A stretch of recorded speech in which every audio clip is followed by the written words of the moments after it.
कालच आमचं हे छोटंसं पिल्लू या ब्रह्मकमळच्या झाडाला पाणी घालत होतं आणि तेव्हा बघितलं तर या झाडाला अजिबात काहीही आलेलं नव्हतं. पण थोडंसं कुठेतरी पान फुटल्यासारखं वाटत होतं, कारण ब्रह्मकमळच्या झाडाला पानातूनच फूल उमलतं. तर खरंच तसं झालेलं आहे. तर ब्रह्मकमळ दारामध्ये उमलणं खरंच खूप शुभ मानलं जातं. हिंदू धर्मात कमळाच्या फुलाला खास महत्त्व आहे. सर्व देवी देवतांना कमळाचे फूल अर्पण करणे शुभ मानले जाते. कमळाच्या फुलाचे अनेक प्रकार आहेत, परंतु त्यापैकी सर्वात चमत्कारिक प्रकार म्हणजे ब्रह्मकमळ आहे.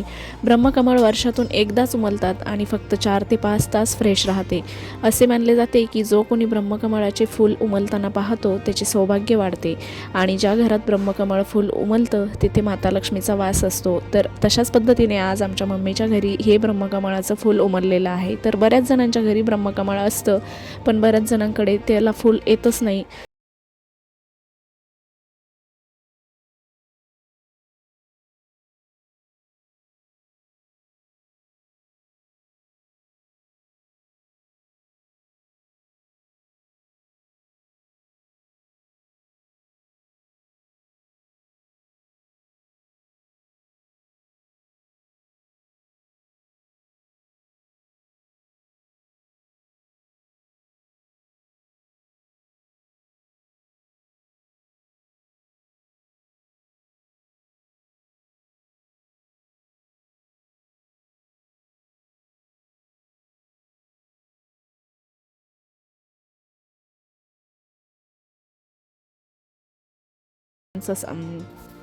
नैवेद्य करून त्यांचं छान पद्धतीने स्वागत तर आपण करायलाच हवं. तर बघू शकता फूल अगदी सुंदर दिसतंय आणि तुमच्याकडे पण ब्रह्मकमळ आहे का? आणि या ब्रह्मकमळाचं खूप महत्त्व मानलं जातं. त्यामुळे असेल तर त्याला छान त्याची काळजी घ्या आणि फूल आलं तर त्याची छान पद्धतीने पूजा अर्चना नक्की करा.